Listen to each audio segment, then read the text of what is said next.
오늘 함께 히브리서 말씀 가지고 우리 말씀하시는 하나님에 대해서 함께 말씀 나누고자 합니다.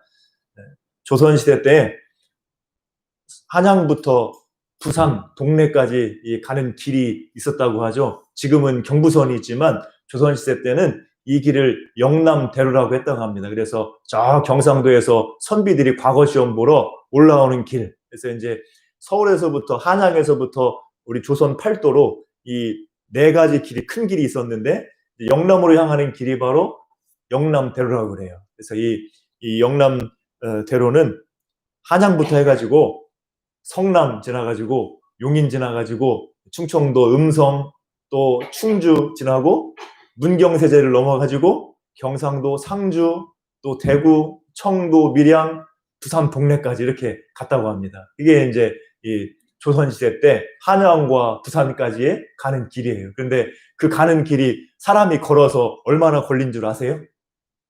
얼마나 걸렸을 것 같아요? 걸어서 며칠 걸렸을 것 같아요? 한양에서 부산까지 선비들이 과거 시험 보려면 며칠 전부터 출발해야 되냐면은 15일이래요. 15일 보름. 조선시대 이 걸음 그 기준으로 15일 보름을 걸어야 갈 수가 있답니다. 그러니까 우리 한국 땅도 좁은 땅은 아니죠. 이 얘기 들어보면은 좁은 땅은 아닌 것 같아요. 그런데 우리 저 한반도를 넘어가지고 이 유라시아 대륙, 유럽, 아시아 붙어 있지 않습니까? 이 지구본 거의 뭐 한 3분의 2 정도 차지하는 이 유라시아 대륙 전체를 보면은 한반도는 어떠해요? 정말 작죠. 전체 유라시아 대륙과 비교하면, 광활한 대륙과 비교하면 한반도는 작은 그런 영토입니다. 자, 그런데 또 이 대륙은 또 이렇게 넓은데 우리 또 지구를 보면, 우리 지구가 우주 전체에서 보면은 어때요?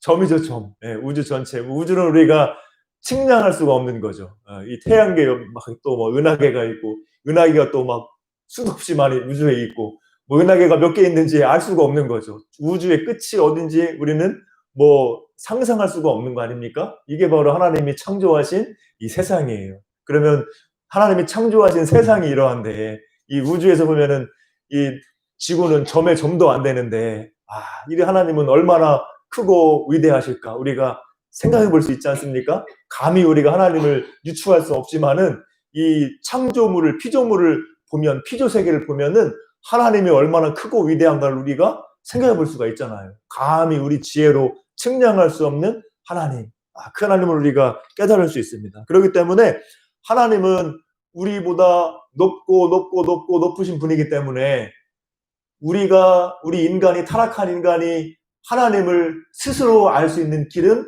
없다고 성경에서 말씀하고 있어요. 사람이 하나님을 알려면 어떻게 되느냐? 타락한 인간이, 하나님으로부터 떨어진 인간이 하나님을 알려면은 방법은 하나밖에 없습니다. 뭐밖에 없어요? 하나님이 자신을 우리에게 나타내 보이지 않고서는 알 수가 없는 거예요. 하나님이 우리에게 자신을 나타내 보이셔야 돼요. 하나님이 우리에게 자신을 보이지 않으면, 하나님이 우리에게 나타나서 말씀하시지 않으면 우리는 하나님을 알 수가 없는 겁니다. 이 우주 만물, 지금 아까 말한 것처럼 자연 피조물을 통해서 하나님을 알 수 있긴 있죠. 어렴풋이 알 수 있습니다. 하나님의 영광과 그 손길을 알 수 있지만은 이 일반 계시, 누구나 깨달을 수 있는 일반 계시, 누구나 자연과 피조물을 통해서 하나님의 영광을 아는 것 가지고는 구원받을 수는 없어요. 구원에 얻을 만한 믿음에 이르지는 못하는 거예요. 피조물을 보면서, 온 세상 우주를 보면서 와, 조물주가 있겠다 이런 생각을 할 수 있죠. 그렇지만은 구원받을 만한 믿음, 하나님을 알고 구원받는 믿음으로 나아갈 수는 없는 겁니다. 우리가 하나님을 알고 하나님의 백성이 되고 하나님의 말씀을 따라갈 수 있는 그런 하나님의 백성이 되는 길은 하나님이 먼저 우리에게 자신을 나타내지 않으면 안 되는 거예요. 자, 이게 바로 구속의 역사예요. 하나님이 우리를 죄 가운데서 구원하기 위해서 하신 일이 뭐냐? 이 자연에 나타나는 일반 계시 말고도 하나님이 우리에게 자신을 나타내기 시작하신 거예요. 그래서 우리가 구원받게 되는 겁니다. 그래서 구속의 역사는 하나님 자신을 우리 인간에게 나타내신 역사, 그게 바로 구원의 역사예요. 그래서 이 하나님의 구원의 역사를 우리가 말씀을 통해 알 수가 있는 거죠. 오늘 말씀 1장 1절을 보면은 어떻게 말해요? 옛적에 선지자들을 통하여 여러 부분과 여러 모양으로 우리 조상들에게 말씀하신 하나님이 이렇게 말씀하고 있죠. 하나님이 옛적에 어떻게 했다는 거예요? 예수님 전에 옛적에는 선지자들을 통하여서 여러 모양으로, 여러 부분과 여러 모양으로 우리 조상들에게, 유대인들에게, 이스라엘 백성들에게 말씀하셨다는 겁니다. 이게 이제 하나님이 예수님이 오시기 전에 하나님의 사람들에게 자신을 나타내신 역사예요.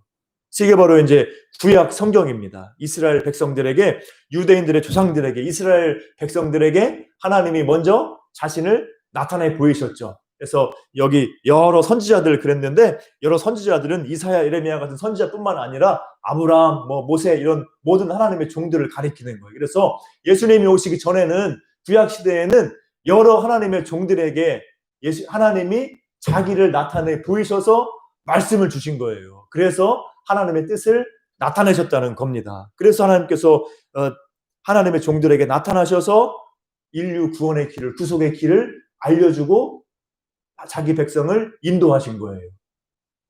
그래서 이제 이 구약에 나타난 이 하나님의 그런 말씀이 무엇냐? 큰 틀에서 한번 우리 말씀을 보면, 구약 성경에 나타난 하나님의 그 말씀은 뭐냐? 큰 틀에서 보면은 언약으로 이해할 수가 있어요. 우리 성경에 언약 나오죠, 언약? 네. 노아와 언약을 맺으시고, 또 모세와 언약을 맺으시고, 다윗과 언약을 맺으시고, 그 언약이 나오죠, 언약. 그 언약이 성경 전체를 이해하는 기본 틀 중에 하나예요. 그래서 이 언약을 살펴보면, 언약을 중심으로 하나님이 자기 백성들에게 하나님의 뜻을, 구원의 길을 나타내 보이신 것을 우리가 성경에서 알 수 있습니다. 제일 먼저 우리가 이제 주요 언약만 살펴보면, 제일 먼저 나타나는 그 언약은 뭐냐면은 노아 언약이에요. 노아 언약. 하나님이 이제 인류가 그냥 타락해가지고 눈을 뜨고 볼 수 없을 정도로 타락하죠. 창세기 6장에 보면은 인간의 죄가 세상에 가득해가지고 막 이렇게 나오지 않습니까? 그 모든 백성이, 모든 인류가 그냥 타락해서 정말 이대로 가다가는 정말 이 하나님이 눈 뜨고 볼 수가 없다, 이런 지경이니까 하나님이 심판하는 거죠. 자, 그런데 그 심판 와중에 누구를 건지셨어요? 누구를 보존하셨어요? 노아와 그 가족을 보존하셨죠. 그리고 피조물 중에, 이제 짐승들 중에 암수, 부정한 건 2쌍씩, 정결한 짐승 7쌍씩, 이렇게 하나님께서 동물들하고 노아 가족을 보존하시죠. 그래서 이 새로운 인류를 노아를 통해서 나게 하신 거예요. 이제 이전에 그 인류를 심판하고 노아 후손을, 노아 가족을 통해서 새 인류가 나게 하신 거죠. 이 새 인류가 지금 번성한 것이 지금 온 나라와 족속입니다. 그래서 이 새 인류를 하나님이 나게 번성하게 하시고 그들에게 언약을 주신 거예요. 그 언약이 뭐냐면은 창조 보존의 언약이에요. 노아에게 주신 언약이 처음에 아담과 하와에게 주셨던 창조의 언약하고 똑같아요. 반복되는 거예요. 그래서 새로운 인류를 창조하시고 새로운 인류에게 창조 때와 똑같이 복을 주시고, 다시는 이제 너희를 이렇게 물로 멸하지 않겠다, 최후 심판 때까지 하나님의 창조의 역사와 섭리가 계속될 것이다, 창조 보존의 그 은혜를, 약속을 주신 게 노아 언약이에요. 자, 노아 언약이 이제 이렇게 해서 하나님의 뜻, 하나님의 이제 구원의 발판이 창조 보존이에요. 창조가 이제 하나님의 심판 때까지는 창조가 보존되고, 인간의 죄악에도 불구하고 햇빛과 비를 주시고 창조가 지속되는 겁니다. 그 속에서 하나님의 구원 역사가 펼쳐지는 거죠. 그 다음에 부르신 사람이 누구냐? 아브라함이에요. 아브라함. 노아 언약 맺고 또 인류가 번성하다가 바벨탑 쌓고 타락하는데 그 중에 하나님이 또 누굴 불러내는 거예요? 하나님의 백성을 불러내죠. 하나님이 딱 선택해서 불러낸 사람이 누구냐면 아브라함이에요. 아브라함 한 사람 불러내가지고 구속 역사를 이루는 겁니다. 그래서 아브라함과 주신 언약이 바로 아브라함 언약이라고 보통 불러요. 이제 아브라함과 언약을 맺으시죠. 그게 바로 아브라함 언약이에요. 아브라함과 여러 번 약속하지 않습니까? 근데 그 아브라함과 약속하실 때도 하나님이 어떻게 하세요? 나타나시는 거예요. 스데반, 사도행전에 나오는 스데반의 설교를 보면은 하나님이 아브라함에게 어떻게 역사하셨는가 알 수 있죠. 창세기에는 안 나오는 말씀이 사도행전 스데반의 설교에서 나오는데, 하나님이 어떻게 했다는 거예요? 아브라함이 저 메소포타미아에 있을 때, 메소포타미아는 이방 땅, 하나님을 알지 못하는 우상 숭배한 땅에 있었는데 하나님이 아브라함에게 자기를 보이셨다, 이렇게 표현하고 있죠. 하나님이 아브라함에게, 그 아버지 데라에게도 이 자기를 나타내 보이신 거예요. 이게 바로 하나님의 구원입니다. 하나님이 아브라함을 통해서 구속 역사를 이루어가기 위해서 아브라함에게 자기를 나타내 보이신 거예요. 아브라함과 아버지 데라에게 자기를 나타내 보이신 거예요. 그래가지고 어떤 약속을 주세요? 어떻게 말씀하세요? 너희 본토 친척을 떠나가지고 내가 지시할 땅으로 가라 말씀하잖아요. 그래가지고 아버지하고 아브라함하고 조카 롯하고 해가지고 자기 땅을 떠나는 거예요. 그게 바로 하나님의 말씀의 역사, 하나님의 자기를 나타내신 역사예요. 자, 그게 이제 구약 성경이 펼쳐지는 겁니다. 그래서 이제 이 아브라함과 이삭과 야곱과 이제 계속해서 언약이 이어지죠. 그러다가 이제 그 아브라함의 후손이 나중에 어떻게 됩니까? 애굽에 가가지고 한 민족이 되는 거예요. 한 민족이. 아브라함에게 주신 약속이 이루어지는 거죠. 아브라함에게 땅도 줄 것이고 내 자손이 하늘의 별과 같이 많아질 것이고 약속했는데 구원의 한 부분이 성취가 된 게 바로 출애굽기예요. 출애굽기. 하나님께서 한 사람을, 아브라함을 한 민족이 되게 하신 거예요. 출애굽기에 400년 뒤에. 그래가지고 이스라엘 민족이 되죠. 하나님이 이제 다시 이제 이스라엘 민족에게 나타나셔서 또 언약을 맺으시죠. 그게 무슨 언약이에요? 우리가 잘 아는 모세 언약, 옛 언약, 모세 언약. 이게 이제 구약 성경의 진행 과정입니다. 제가 자꾸 반복할 거예요. 언약이 중요한 거기 때문에 이제 이렇게 반복하다 보면 여러분들이 좀 구약 성경, 신약 성경 이해하는 데 도움이 될 겁니다. 그래서 이렇게 그 다음에 이제 아브라함으로부터 구원 역사가 모세로 이어지는 거죠. 이스라엘로, 한 민족으로 이어진 거예요. 구원의 역사가 이렇게 확대된 거예요. 한 사람에서부터 한 민족으로 확대된 거죠. 그래서 이제 모세와 언약을 맺으시는데 모세의 언약에 있어서 이제 어떤 일이 벌어집니까? 피로 맺은 언약이죠. 언약을 맺는데 언약식의 방법이 뭐냐면은 짐승의 피를 받아가지고 짐승의 피를 반은 백성에게 뿌리고 반은 제단에 뿌리는 거예요. 그래서 짐승의 피를 가지고 이스라엘과 하나님과 이스라엘 백성이 언약을 맺는 겁니다. 옛 언약이, 모세 언약이 옛 언약이라고 하는 거예요. 구약이라고 하는 거예요. 그래서 이 모세 언약이 이제 바로 새 언약의 그림자가 되는 거죠. 피로 맺은 언약이 이때 이제 물론 그 전에도 있었지만은 공식적으로 이제 나오는 게 모세 언약을 통해서 피로 맺은 옛 언약이 주어지는 거예요. 거기서 또 율법이 주어지고. 자, 그리고 이제 이렇게 모세 언약을 통해서 이스라엘 백성이 하나님 백성이 되고 성전을 건축하게 되고 율법을 따라가게 되고 그러면서 열 왕이 나면서 이스라엘 역사가 진행되는데 자, 그 중에서 하나님이 또 누구를 택하시느냐? 다윗을 택하시는 거예요. 그래서 다윗에게 또 언약을 맺죠. 다윗과 어떤 언약을 맺느냐? 영원한 왕조의 언약을 맺는 거예요. 영원한 왕조의 언약. 이 너의 왕조가 영원하리라. 자, 그런데 다윗 왕조는 멸망했죠. 자, 그런데 이 약속이 어떻게 이루어지는 거예요? 나중에 이제 예수님을 통해서 왕이신 다윗의 후손 중에 왕이신 그리스도를 통해서 영원한 왕조의 언약이 성취가 되는 겁니다. 또 다윗과 언약을 맺으셨어요. 자, 이렇게 언약을 통해서 이스라엘 역사가 진행되어 오다가 이스라엘 백성들이 타락하죠. 타락해서 이제 정말 또 이 하나님 백성이라 할 수 없을 지경에 이르게 되죠. 그때 선지자들이 나타나죠. 선지자들이 언약으로 돌아가라, 모세 언약으로 돌아가라. 선지자들의 말씀의 핵심은 뭐냐면은 언약으로 돌아가라는 거예요. 모세 언약으로 돌아가라. 하나님과의 언약 백성으로 돌아가라. 이게 바로 선지자의 메시지입니다. 그런데 그 선지자의 메시지 중에 이제 핵심은 뭐냐? 돌아가라는 말씀과 함께 어떤 약속이 주어져요? 이스라엘을 회복할 것이다. 너희가 심판받지만은 이스라엘이 회복되고 또 이제 어떤 말씀이 주어지느냐? 새 언약의 약속이 주어지는 거예요.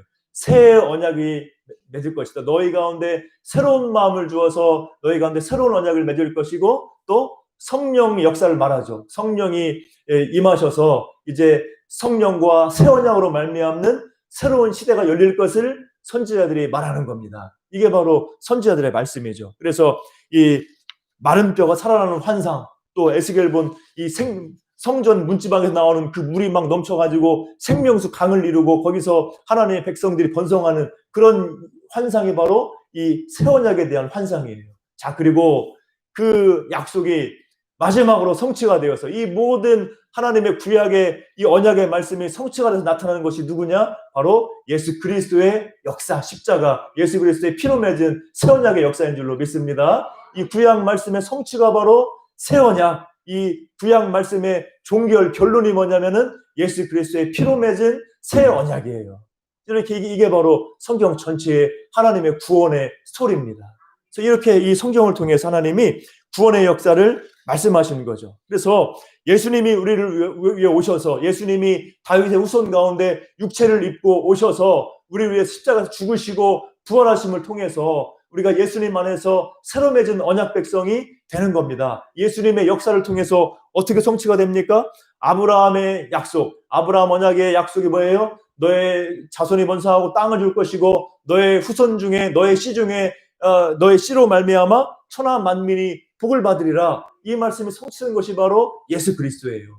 또 모세 언약이 성취가 되죠. 모세 언약의 그림자, 새 언약의 그림자 모세 언약, 짐승의 피로 맺은 이런 모세 언약, 이 모세 언약이 누구를 통해서 성취가 되고 갱신 새로워집니까? 예수님의 피로 맺은 새 언약. 모세 언약에서 짐승의 피는 잡고 또 뿌리고 또 뿌리고 해야 되지만은 예수님의 새 언약은 예수님의 영원 단번에 한 번의 피로 이 새 언약의 역사가 맺어지게 되는 거죠. 이게 바로 예수님의 새 언약이에요. 모세 언약이 예수님의 새 언약으로 성취가 되는 겁니다. 또 아까 말한 것처럼 다윗의 언약이 영원한 왕이신 다윗의 후손 중에 족보상으로 다윗의 후손이신 예수님이 왕으로 오셔서 영원한 왕조가 예수님을 통해서 이루어지는 거죠. 영원한 하나님 나라, 영원한 통치가 예수님을 통해서 이루어지는 거죠. 다윗 언약이 예수님을 통해서 성취가 되는 겁니다. 선지자를 통해 주셨던 메시아의 약속, 새 언약의 약속, 성령 강림의 약속이 이제 또 예수님의 새 언약을 통해서 성취가 되는 거예요. 자, 이게 바로 성경이 말하고 있는 하나님의 구원의 역사입니다. 이 여러 하나님의 종들을 통해서 언약을 통해서 계시가 말씀이 계속 주어졌고 그 구원이 예수 그리스도를 통해서 성취가 되고 성령 역사를 통해서 성취가 되고 지금 이제 예수 그리스도의 메시아의 하나님 나라의 통치의 시대, 성령의 시대가 지금 열려서 우리가 구원의 은혜를 받아 누리는 줄로 믿습니다. 이게 바로 성경이 말하는 계시의 말씀, 하나님이 이 모든 말씀을 우리에게 나타내 보이신 거예요.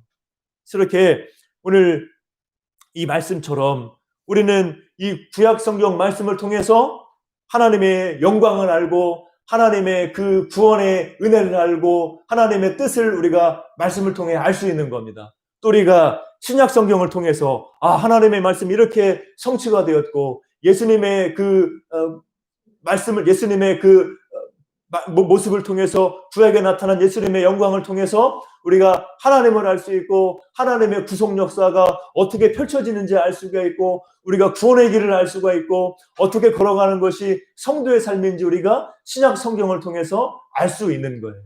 그래서 이렇게 오늘 말씀처럼 하나님께서 우리 구약 성경에서 말씀해 주시고 또 이제 이 모든 날 마지막에 이 마지막 때에 예수 그리스도를 통해서 우리가 하나님을 알게 하시고 또 하나님의 뜻을 알게 하시고 구원의 길을 알게 하시는 이런 은혜 가운데 우리가 걸어가는 줄로 믿습니다.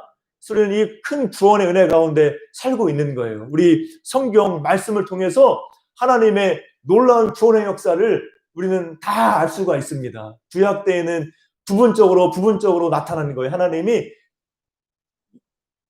아브라함에게 조금, 모세에게 조금, 선지자들에게 조금 이렇게 말씀하셔왔죠. 그런데 그 말씀이 전체가 이제 예수 그리스도를 통해서 성취가 된 거예요. 그리고 이제 신약 성경 말씀을 통해서 우리는 어떻게 말씀이 성취가 되어서 예수 그리스도의 구원 사역이 이루어졌고 우리가 어떻게 구원의 길을 가고 어떻게 성도로서 살아야 될 것인가 신약 성경 말씀을 통해서 또 우리가 알 수 있는 겁니다. 우리 이스라엘 백성들이 알지 못했던 이 놀라운 구원의 은혜를 우리는 이 신약 시대의 성도들은 신구약 완성된 성경 말씀을 통해서 우리가 알고 믿고 걸어갈 수가 있는 거예요. 또 우리에게는 성령의 역사가 주어져서 성령 강림으로 말미암아 예수 믿고 회개하고 구원받은 각 사람에게 성령이 계셔서 성령 하나님이 우리 말씀을 믿게 하시고 깨닫게 하시고 우리 가운데 지혜를 주시고 우리 가운데 날마다 인도하시고 성령 하나님 우리를 하나님의 백성으로 세워가시고 인도하시는 줄 믿습니다. 우리가 이런 은혜의 시대에 살고 있는 거예요. 그래서 우리가 이런 은혜를 누리는 길은 뭐냐? 말씀 가운데 걸어가고 성령의 충만한 가운데 걸어갈 때 이 마지막 때 성도의 놀라운 은혜를 우리가 받아 누리며 걸어가는 줄로 믿습니다.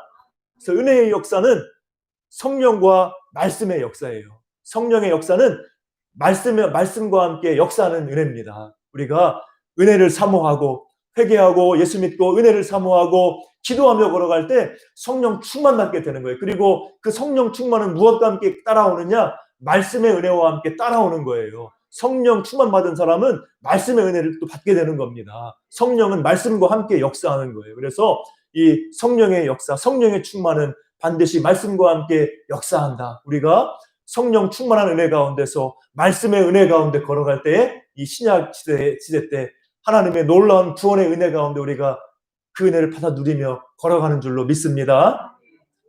우리가 올 한 해 이제 말씀 묵상, 말씀을 중심으로 걸어갈 수 있기를 축복합니다. 지난번에 올해 심자 그랬지, 심자? 힘써 심고 열매 맺자. 우리 올 한 해 주제를 삼았는데 우리 주보 맨 앞에 제가 적어놨습니다. 올 한 해 주제에 이제 힘써 심고 열매 맺자. 우리 첫 번째 말씀 묵상으로 심으시길 바랍니다. 네, 말씀 묵상으로 나의 삶을 위해 우리 교회를 위해서 심는 거예요. 말씀 묵상이 심는 겁니다. 네, 심어야 거두는 것처럼 말씀 묵상해야 우리가 열매 맺고 거둘 수가 있는 거예요. 우리가 올 한 해 말씀으로 걸어갈 수 있길 축복합니다.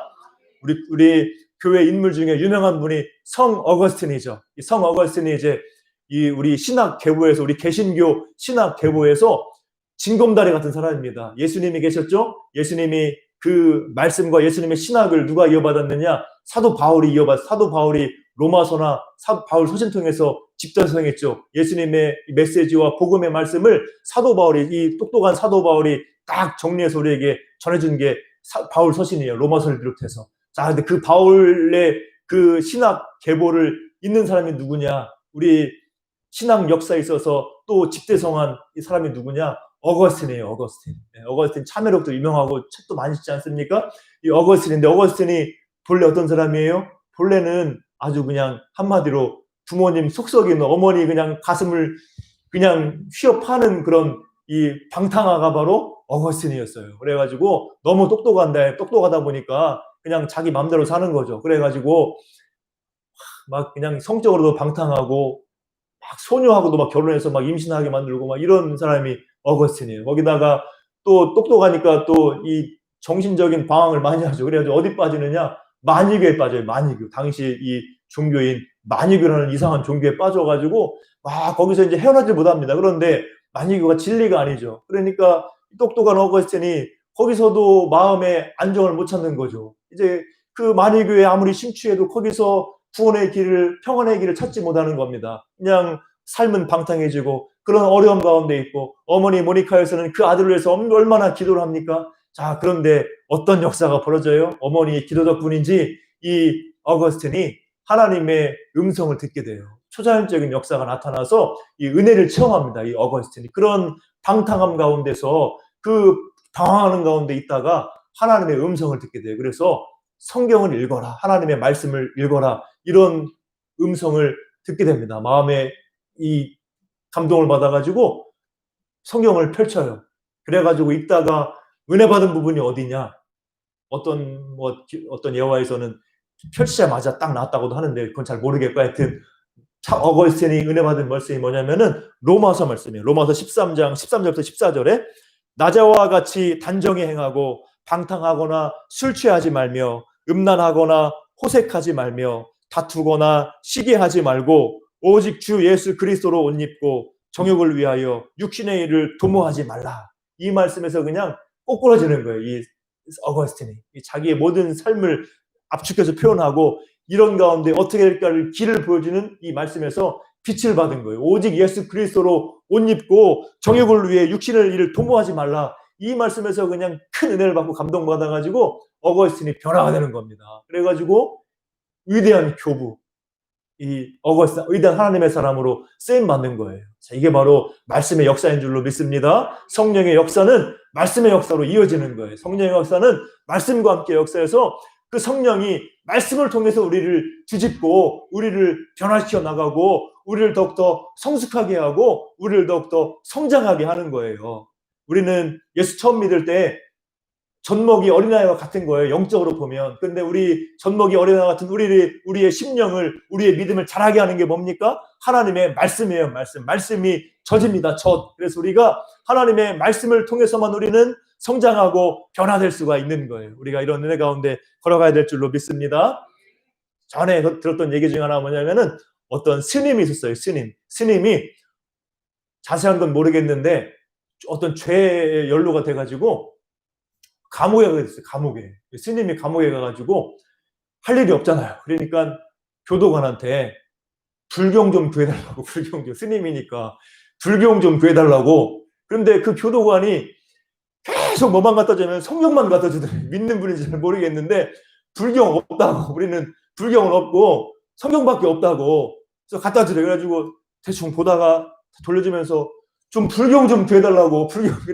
그때 또 교도관이 또 성경 갖다 주래. 그래가지고 계속 이분이 성경만 받아가지고 그때부터 그냥 성경을 그냥 보기 시작한 거예요. 감옥에서 그냥 그 책을 좋아했던 모양이에요. 스님이 성경책을 보다가 성경에서 이분이 은혜를 받아요.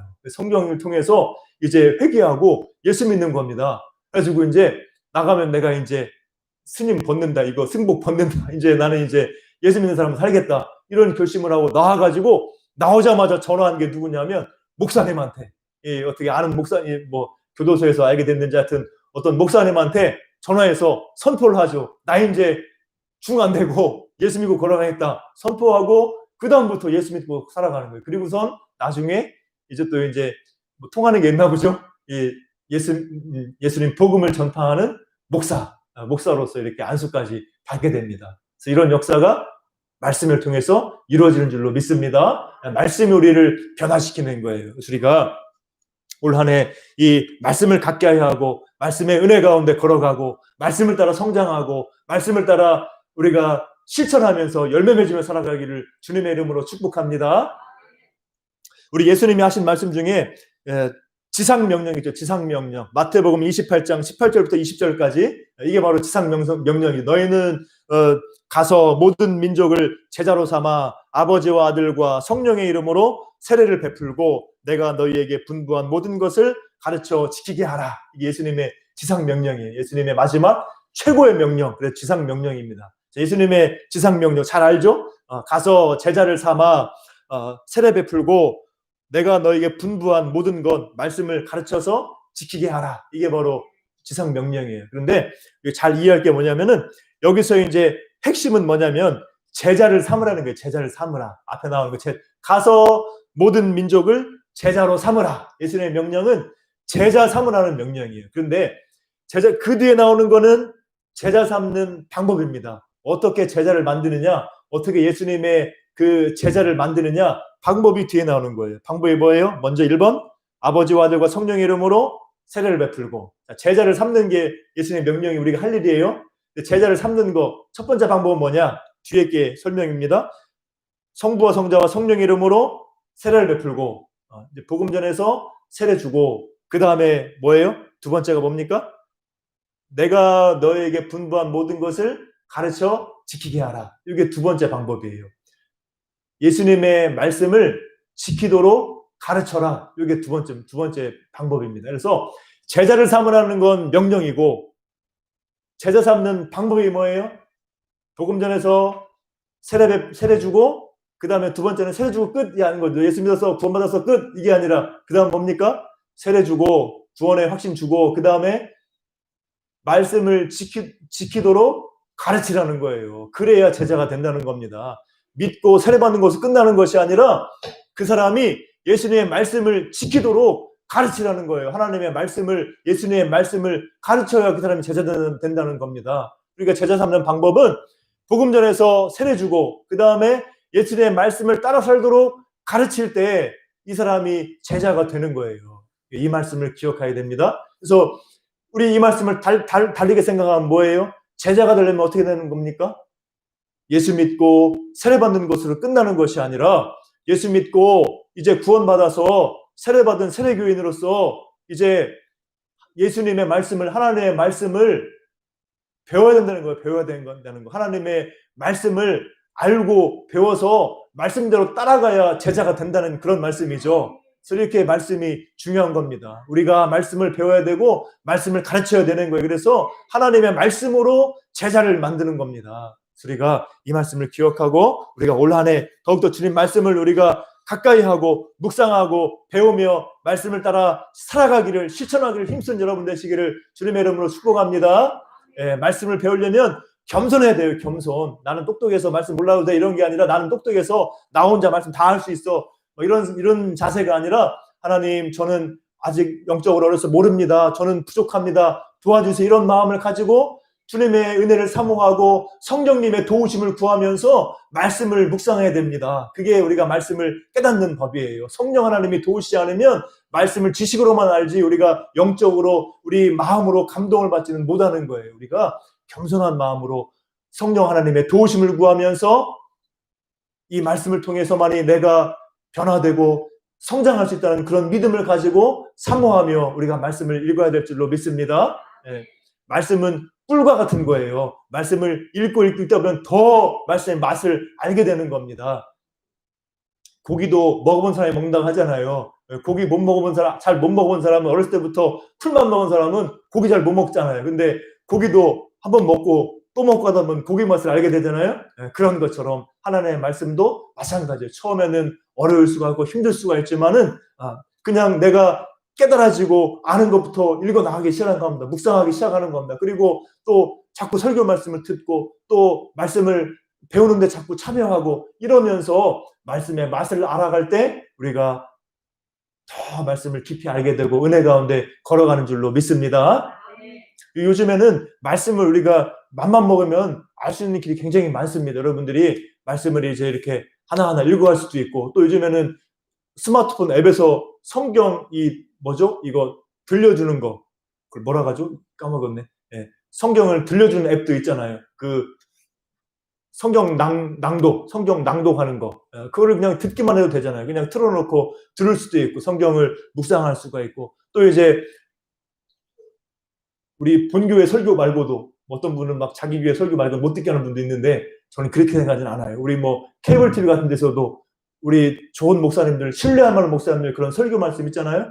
근데 잘 구별해 듣긴 들어야 돼요. 막 이상한 신학 이런 말씀 좀 여러분들이 구별해서 신뢰할 만한 좋은 목사님 설교를 여러분들이 자꾸 듣는 겁니다. 그럴 때 여러분들이 성장할 수가 있어요. 또 우리 뭐 유튜브나 방송 보면은 또 얼마나 좋은 콘텐츠들이 많아요. 성경을 가르치고 하는 것 좋은 것 많습니다. 요즘에는 뭐 사모님 중에도 또 평신도 중에도 성경 잘 가르치는 사람 많습니다. 그래서 이런 분들을 통해서도 이렇게 유튜브 같은 통해서 또 성경을 우리가 이해할 수가 있고 배울 수가 있어요. 여러분들이 맘만 먹으면 길은 많아요. 이렇게 또 우리 교회에서 하는 거 우리 큐티도 같이 하면 되고 또 이제 성경 쓰기도 하면 되고 그래서 여러분들이 성경을 가까이 하고 읽고 묵상하고 은혜 받는 것 이게 최고의 복인 줄로 믿습니다. 말씀을 가까이 함이 내게 복이라 최고의 복은 말씀을 가까이 하는 것. 복 있는 사람은 율법책을 묵상하고 주야로 묵상해서 이제 열매 맺는다. 우리 오늘 성경 교동문 1번도 나왔잖아요. 복 있는 사람은 그 율법을 즐거워해서 묵상하고 시절을 따라 열매 맺는 거 이게 복 있는 사람이라 했잖아요. 최고로 복 있는 사람은 하나님 말씀 가까이 하고 말씀으로 사는 사람이 최고의 복 있는 사람인 줄로 믿습니다. 여러분들이 올 한 해 말씀을 가까이 하고 말씀을 읽고 묵상하며 걸어갈 수 있기를 축복합니다. 성경이 어려우면 쉬운 성경도 있고 또 여러분들이 도움을 받을 만한 책도 있어요. 여러분들이 결심하고 내가 어떻게 올 한 해 말씀을 가까이 할 것인가 읽기, 큐티, 뭐 통독 같은 거죠. 통독 그리고 또 필사 여러 가지가 있고 여러분들이 또 말씀을 듣기를 힘쓰고 또 이제 앞으로 우리가 이제 코로나도 좀 잠잠해지고 잘 모일 수 있으면은 같이 이제 성경 공부 이런 것도 같이 할 건데 같이 여러분들이 참여도 하고 하면서 여러분들이 말씀을 읽고 가까이 하고 듣고 배우기를 힘써 나가기를 주님의 이름으로 축복합니다. 말씀밖에 없는 거 여러분들이 그런 말씀의 은혜 가운데 여러분들이 걸어갈 수 있기를 바랍니다. 세상 교육에 있어서는 수료하는 때가 있죠. 수료하는 때 끝나는 때가 있어요. 그렇지만은 우리 믿음의 삶, 우리 성경을 우리가 배워가는 삶에 있어서는 수료할 때가 없는 거예요. 우리는 죽을 때까지 성경을 읽는 겁니다.